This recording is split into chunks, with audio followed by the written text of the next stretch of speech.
sommaire de cette édition, remerciements de la Direction régionale de la santé publique à UFC Africa TV à la suite d'un reportage effectué par la chaîne des consommateurs. Et puis la plupart des écoles en Côte d'Ivoire sont mal entretenues et manquent d'hygiène. À qui la faute? Quelle en est la responsabilité de chacun? Nous en parlerons dans ce récapitulatif. Enfin, toujours dans le volet éducatif, qu'est-ce qui explique les surcharges dans les classes en Côte d'Ivoire? Nous le saurons dans un instant. C'est toujours un réel plaisir de vous retrouver dans ce récapitulatif de la semaine. Bonjour et bienvenue. À Abengourou, c'est la direction régionale de la santé publique qui remercie UFC Africa TV. C'est à la suite d'un reportage effectué par la chaîne à l'hôpital régional concernant la panne de l'appareil de radiologie. Commentaire signé Henri Nyanké. C'est au mois d'août dernier que UFC Africa TV a été alerté par le président de la section UFC d'Abengourou pour le fait que l'appareil de radiologie de l'hôpital général en panne depuis des mois. Il était difficile de traiter les patients dont les soins dépendaient des résultats de l'imagerie médicale. Par la suite, informé, le directeur régional de la santé a diligenté la mise en état de l'appareil. Aujourd'hui, Dr Kofi Akachal exprime toute sa reconnaissance à UFC Africa TV. Votre requête a permis au directeur régional de savoir qu'il y avait un problème au niveau du service de radiologie du CHR d'Abengourou, ce qui certainement n'a pas manqué de créer des préjudices aux populations. Donc je voudrais vous dire merci pour m'avoir saisi, parce que si vous ne m'aviez pas saisi, si vous n'avez pas eu cette approche, peut-être que je n'aurais pas vite été informé et les choses auraient dû tarder. Donc je voudrais remercier votre association et vous traduire toute ma disponibilité à travailler avec vous, parce que nous poursuivons le même objectif, c'est la santé des populations. Et donc c'est ensemble que nous devons conjuguer nos efforts pour que les conditions que nous offrons aux usagers de nos centres hospitaliers puissent être les meilleurs. Pour notre part, au niveau de UFC Africa TV, nous remercions la direction régionale de la santé d'Abengourou pour sa promptitude qui permet aux patients de poursuivre leur traitement. C'est au nom du président de l'Union fédérale des consommateurs, Jean-Baptiste Kofi, que nous lui adressons ces remerciements. Lui est le président de la section locale de l'UFC, Kwasi Guillaume. Dans la plupart des écoles de Côte d'Ivoire, les toilettes sont mal tenues et manquent cruellement d'hygiène. Le manque d'entretien est un véritable problème auquel sont confrontés de nombreux responsables d'école. Une situation inconfortable pour les écoliers des Nikouma. Il y a effectivement un problème dans les toilettes des écoles. Le conseil est amer face à l'insalubrité des toilettes disponibles. Pour le responsable de cette école, cette situation est due au manque d'entretien permanent des latrines. Il faut embaucher quelqu'un qui va s'occuper régulièrement de la propriété des toilettes. Mais comme nous n'avons pas, c'est une tâche qui est faite par le COGES. Et comme le COGES ne fonctionne que par les cotisations, et comme quand il n'y a pas de cotisation, il n'y a pas d'argent dans la caisse pour pouvoir employer quelqu'un pour ces tâches-là. Mais en début d'année, quand même, on essaie de faire d'abord avec le peu qu'il y a, trouver quelques personnes là pour pouvoir faire le nettoyage des toilettes. Cette présidente de COGES déplore l'insalubrité des toilettes dans les écoles. Selon Mme Marjolaine Bamba, plusieurs campagnes de sensibilisation ont été entreprises afin d'assainir les toilettes. Oui, l'année passée déjà, nous avons essayé de sensibiliser les enseignants qui vont répertorier les informations aux enfants.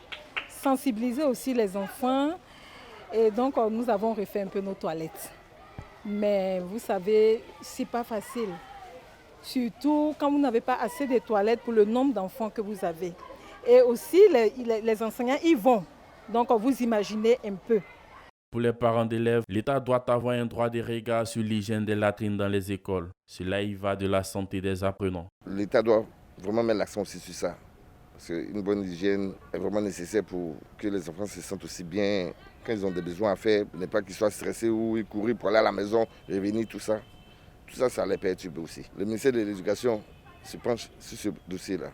Au niveau des écoles, l'on sollicite l'appui des autorités municipales pour permettre à tous d'exercer dans un environnement sain. Nous demandons peut-être à la mairie, moi comme je dis souvent c'est la mairie qui est comme le président du COGES, peut-être d'apporter un rafraîchissement au niveau des murs, puis comme vous l'avez souligné, peut-être après observation, nous trouver quelqu'un pour nous laver les toilettes, afin que les enfants vivent dans un milieu sain. Un esprit sain dans un corps sain, mais un corps sain doit être dans un milieu sain. Selon les dernières statistiques scolaires de 2018 à 2019, 31,1% des écoles préscolaires, 52% des écoles primaires sont dépourvues d'installations d'assainissement fonctionnelles. Cette année, ce sont 4,88 milliards de francs CFA qui sont alloués à la construction de latrines dans des établissements scolaires. Pour la santé et l'entretien des latrines, il serait intéressant d'avoir des partenaires techniques qui vont s'occuper de l'entretien de ces infrastructures pour le bien-être de tous. Depuis le 28 septembre 2020, les agents contractuels de la santé sur toute l'étendue du territoire sont en grève. Les grévistes défendent certains acquis et revendiquent des meilleures conditions de travail. Les précisions avec Denis Kouman. Les agents contractuels de la santé ont entamé un mouvement de grève ce lundi dernier dans l'enceinte du CHU de Treichville ainsi que d'autres établissements médicaux. Ce mouvement consiste à revendiquer leurs droits. Aujourd'hui, nous sommes rassemblés avec le SYNADES et puis, comme on appelle ça, le SYNACI, qui est le syndicat des administratifs que je représente ici. C'est pour créer notre ras-le-bol au fait. Vous constatez que, comme on appelle, au sein de notre administration sanitaire, il y a des dysfonctionnements un peu partout. Vous pouvez comprendre qu'on dise que vous travaillez dans une structure sanitaire, le médecin est privilégié, l'infirmière est privilégiée, la sage-femme est privilégiée et vous qui êtes administratif, non, et on leur accorde les primes des risques. Et puis vous, c'est-à-dire que vous travaillez dans la santé, vous êtes le cobaye quoi, peu importe, on s'en fout. Les gens ne nous donnent pas notre prime de Covid-19. On veut notre intégration à la fonction publique parce qu'on nous fait payer par des prestataires. Et notre salaire tarde avant de recevoir notre salaire. Et aujourd'hui, voilà, le président de la République a décidé de nous payer 90 000 francs comme prime. Aujourd'hui, on nous donne 60 000 francs. Voilà, pour certains, ils n'ont pas reçu de prime. Ça fait 6 mois. À la question de savoir comment sont reçus les malades pendant cette période, cette gréviste arrivée de l'intérieur du pays dit ne rien en savoir. Pour l'heure, ils revendiquent pour restaurer leurs droits. Non, en tout cas, non, on est en grève. On ne sait pas comment ils vont s'arranger là-bas. Parce qu'on grève pour notre chose, comment on appelle, notre droit. Surtout, moi-même, je représente actuellement la Bagoué. La vérité, la Bagoué souffre. Actuellement, là, nous-mêmes, à la Bagoué, là, on est payé à 20 000 francs. Ça fait 1 an, 9 mois, on n'est pas encore payé. Les grévistes demandent aux autorités de prendre en compte leurs revendications. Cet appel que je lance au président de la République, nous, Annecy Carrefour, tous les contracteurs de la santé, là, nous tous là, on n'a qu'à nous intégrer, le problème est réglé. Maintenant, la prime Covid-19, là, c'est ça même qui fait que les nerfs sortent. Tout le monde a reçu, sauf nos collègues. Nous sommes au 2e jour du mot d'ordre de grève. Il serait souhaitable que le ministère de tutelle se pointe véritablement sur ces revendications afin d'éviter des désagréments aux usagers de la santé. Les agents de l'institution financière Ecobank sont en grève depuis le lundi 28 septembre pour cause de mauvais traitements salarial. Ces employés sont déterminés à protester jusqu'à l'aboutissement de leurs revendications, suivant le reportage de Christian Gokra. C'est au grand désarroi des clients que l'institution financière Ecobank Côte d'Ivoire connaît un dysfonctionnement depuis le lundi 28 septembre. Les agents de la banque observent une grève de 3 jours, protestant pour un meilleur traitement au sein de l'entreprise. Nous avons été informés qu'il y aurait un gel des augmentations de salaire sur l'année 2020. Il y aurait la suppression de notre 14e mois de salaire, une réduction de 50% de notre prime de responsabilité, une réduction de 50% de nos avantages en nature, notamment le carburant et la dotation téléphonique. C'est un fait. Les travailleurs sont invités, s'inédits, à répondre à cet avenant de contrat dans un délai de 72 heures. Et puis, la direction générale informe le personnel que pour tous ceux qui ne répondraient pas dans ces délais, elle entend prendre toutes les conséquences de leur non-action. Nous pensons que c'est illégal et ce n'est pas du droit. Des agents déterminés à maintenir la grève si les responsables de l'institution ne répondent pas à leurs préoccupations. C'est toute la Côte d'Ivoire, Ecobank Côte d'Ivoire. Ecobank Côte d'Ivoire. Là, avant de venir, j'ai signé quelques agences et le mot d'ordre de grève est maintenu. Ils sont présents au travail, aux heures conventionnelles, 8h ou 7h30 selon le besoin, jusqu'à 16h45 selon le timing donné par la banque. Devant la banque, on maintient pour dire non, nous sommes présents, mais disciplinés. Ces agents conscients de la situation s'excusent pour le désagrément et rassurent les consommateurs sur les services temporaires mis à leur disposition. Le principal pour nous, c'est que nous tenons à nous excuser auprès des consommateurs, puisque c'est pour eux que nous travaillons et ce sont les consommateurs qui font que nous sommes là en ce moment. Les guichets marchent pleinement, 24 heures sur 24, le digital marche. Vous avez un souci, vous appelez le digital, on vous répond 24 heures sur 24. Nos multiples tentatives pour recueillir la version de la direction sont restées vaines. Nous espérons les rencontrer dès que possible. Ecobank Côte d'Ivoire compte des millions de clients qui, depuis le lundi 28 septembre, sont privés de certaines transactions bancaires. Vivement que cette grève ait un dénouement heureux pour les salariés, mais aussi pour les consommateurs. Dans la commune de Port-Bouët, les clients de la CIE, usagers du Mobile Money, ne sont pas contents. Ils dénoncent à l'agence de cette commune les notions impayées marquées sur les dernières factures, alors que tous reconnaissent avoir payé par le mobile. Henri Nyamke les a suivis, son reportage. On ne peut pas payer 100 000 francs pour une facture impayée, puis on vient ajouter encore une nouvelle facture qui coûte 100 et quelques mille. Tu vas venir verser 200 000. Donc ils annulent les paiements par Mobile Money. Qu'ils annulent ça, et puis on va venir faire les rangs encore à la CIE pour payer. C'est encore mieux. Mais ils n'ont pas répondu ça. Ils disent de le payer. Ils demandent qu'on paye encore la facture. Ils ne connaissent pas. Même si tu as la facture payée. Ils ne connaissent pas. Tous les refus sont là, mais ils ne connaissent Ce pas. que tu mets dedans, c'est ce que tu C'est consommes. qu'on te dit seulement, on te dit qu'il faut payer. Voilà la triste réalité que vivent les consommateurs de Port-Bouët et Vridi. Reste à savoir s'il s'agit d'un problème général et la situation est telle qu'il est difficile de s'en sortir. J'ai payé ça pour Rose Money et je me souviens très bien. Et dans cette période, malheureusement, la première après, j'ai changé de téléphone. J'arrive plus à trouver le message. Heureusement que ça va aussi, qui tapent les fichiers, ils n'ont pas de traces de paiement des factures. Donc je me trouve dans l'incapacité de pouvoir produire des preuves que j'ai payées. Et on me dit dans 3 jours, ils m'ont demandé la facture hier. Si je ne peux pas jusqu'à demain, si je ne peux pas la facture, il y a 55 000 comme j'ai payé, ils vont enlever mon compteur.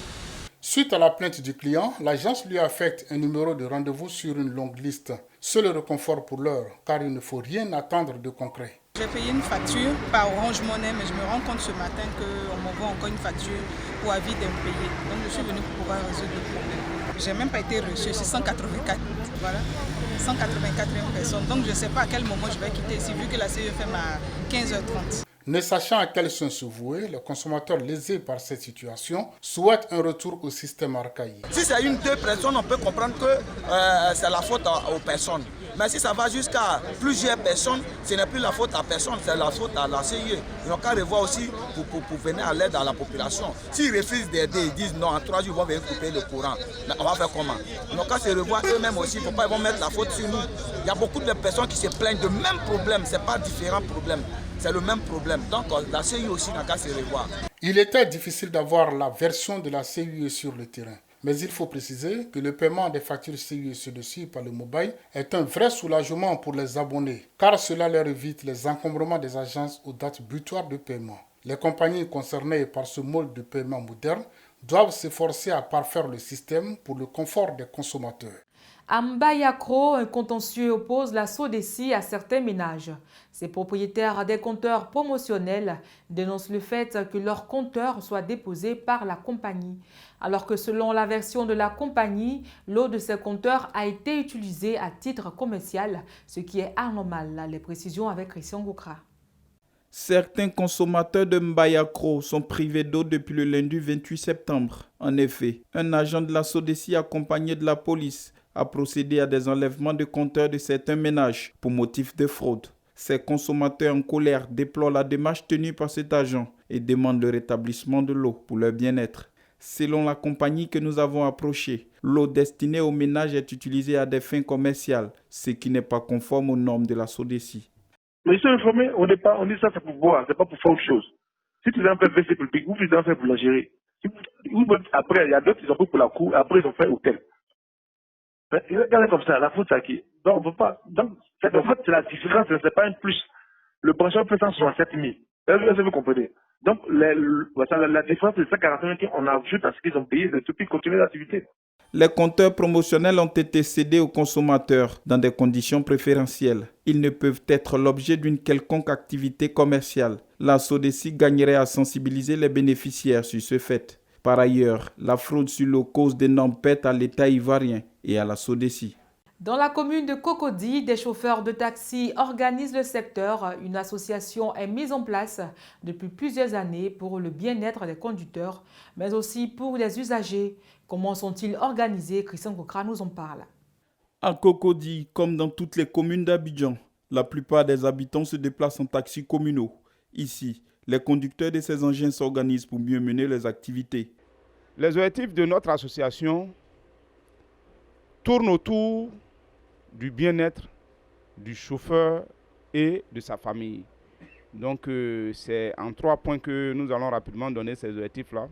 C'est rassembler et encadrer les chauffeurs, éduquer, former et recycler les chauffeurs et être l'interface entre les chauffeurs et l'autorité. B. Stéphane Kouakou, président des associations de taxis communaux de Cocody, nous explique les difficultés auxquelles ils sont confrontés. Le syndicaliste, c'est celui qui défend le travailleur.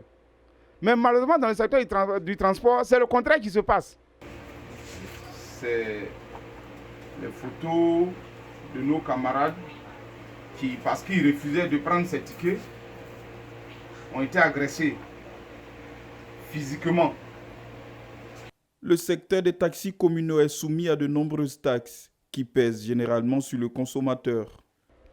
Tous ces prélèvements ont une grande conséquence dans la poche de tous les passagers que nous prenons. Parce que les augmentations souvent des tarifs, c'est la conséquence de ces prélèvements illicites-là. En plus de ça, il y a des prélèvements qui sont faits, comme je l'ai dit tout à l'heure, sur les chargements. Pendant que tu payes ces tickets, quand tu vas garer encore pour prendre des passagers, on te demande de payer de l'argent. Ce président d'association demande plus de transparence dans le secteur. Donc nous, aujourd'hui, ce que nous demandons, c'est que nous voulons un jeu démocratique dans le secteur du transport, où pour que quelqu'un prélève quoi que ce soit comme cotisation ou autre à un chauffeur, que le chauffeur ait un document qui matérialise l'adhésion de ce chauffeur-là à son organisation. Organiser le secteur du transport est une initiative à encourager. Par ailleurs, les autorités municipales gagneraient à renforcer le dialogue entre les praticiens du secteur afin de trouver des solutions aux difficultés de tout ordre pour le bien-être des chauffeurs et aussi pour les usagers. Éducation Côte d'Ivoire, la rédaction s'intéresse aujourd'hui aux effectifs pléthoriques dans les classes. Quelle explication donne-t-on à cette situation? Denis Kouman a cherché à comprendre. Les effectifs pléthoriques sont l'une des difficultés majeures du système éducatif ivoirien. Dans la plupart des établissements publics, les effectifs varient entre 70 et 120 élèves. Selon les enseignants, cette situation induit un nombre restreint de salles de classe, un phénomène qui a un impact négatif sur les résultats des élèves. On a des écoles où on peut atteindre 90 élèves dans une classe. Ça, c'est pas normal. Et je pense qu'aujourd'hui, s'il y a ce problème même, c'est parce qu'il n'y a pas d'établissement suffisamment. Voilà. Ça fait qu'on est obligé de les paquer. Or, ça n'arrange pas l'enseignant. Non, mais les enfants eux-mêmes, on ne peut pas vraiment donner l'enseignement qu'il faut. Voilà, on peut faire le minimum. Mais quand les effectifs ne sont pas pléthoriques, on peut mettre l'accent sur la lacune de chaque enfant. Or, avec le grand nombre, c'est difficile. Vraiment pour l'enseignant. Pour ce parent d'élèves, la réduction des effectifs s'impose, tout en proposant des solutions. On doit réduire l'effectif, quitte à faire d'autres classes, d'autres écoles, pour réduire l'effectif, pour que l'éducateur ait au moins le temps de pouvoir s'occuper de tous ses élèves aussi facilement, pour mieux leur donner une éducation. Sinon, au cas contraire, c'est d'allouer minimum 3 enseignants par classe, que chacun pourra encadrer un groupe d'élèves, comme ça s'est fait en Europe. Les enseignants demandent aux autorités de désengorger les écoles en construisant des salles de classe. Je voulais dire à nos supérieurs, voilà, à l'État vraiment, de penser à construire de nouveaux établissements. Ça va aider beaucoup, ça va nous aider beaucoup. Et aussi de veiller à ce qu'il y ait un désengorgement, un peu, voilà. Parce que les effectifs là, quand il n'y a pas de contrôle là-dessus, les gens font ce qu'ils ont envie de faire. Et ça n'arrange pas l'éducation des enfants. Donc, qu'ils se penchent sur ce cas-là pour pouvoir nous aider. Selon la ministre de l'Éducation, Kadia Camara, de 2011 à 2018, le gouvernement a construit 30 621 salles de classe du préscolaire et du primaire, ainsi que 242 établissements secondaires. Avec le système de l'approche par compétences, les efforts doivent être faits pour venir à bout de ces effectifs pléthoriques dans nos écoles pour un réel suivi des apprenants. Ce fut un plaisir de vous avoir présenté ce récapitulatif de la semaine. Je vous dis à bientôt et surtout, prenez soin de vous. Au revoir.